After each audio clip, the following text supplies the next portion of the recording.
hi Aizawl bazar pui sak mek ani a ti chuan boin hin som paruk August changni somni pathum ani a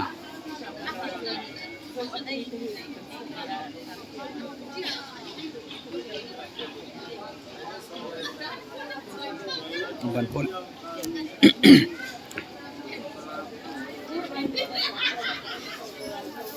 ban bel polian thakop mai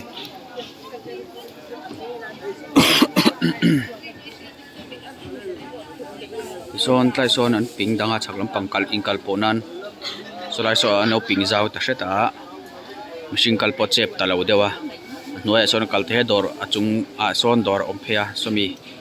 len phea zon kal thei bok to a ma kha chon chep turu tu ka tuna chon an lo ping thlang ta hreta kalvel po nuam ta viau mai hi boin hian an chol thup mai enge muni sunjom tur omri lo nge muni hi Aizawl bazar pui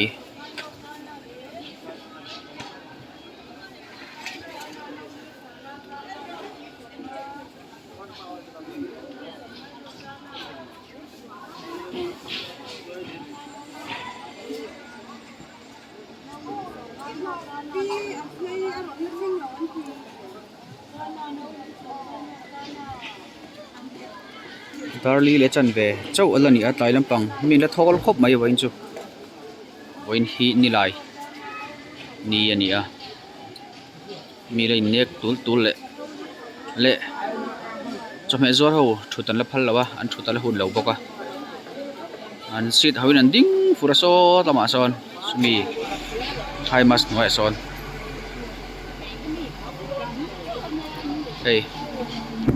kholar nung chia an anh lái tặng lên khởi để đón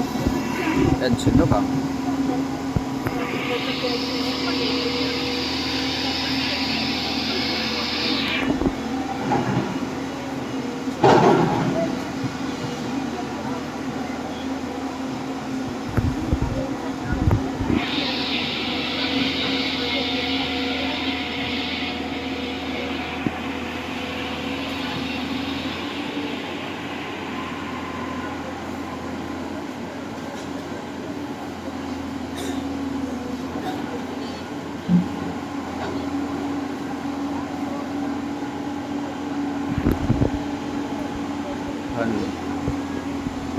vậy phía là bắt sẽ là chuẩn đủ thu sản đó đi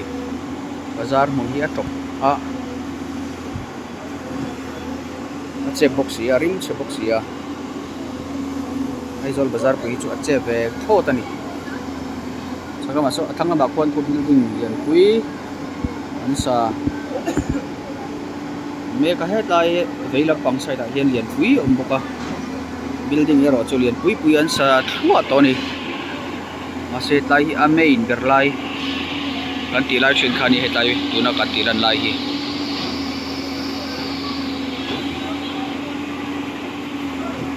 aban ero alian turu thakop mai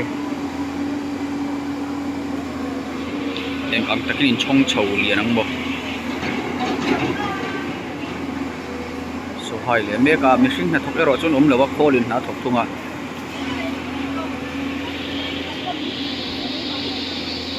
Aizawl bazar pui kal ngai lo tan chuan hriat lo ve thei deuh mai ni chu bang chuan kan lo hriat bel ve nan te kan lo hriat zau ve nan te hi ron tar lang ani e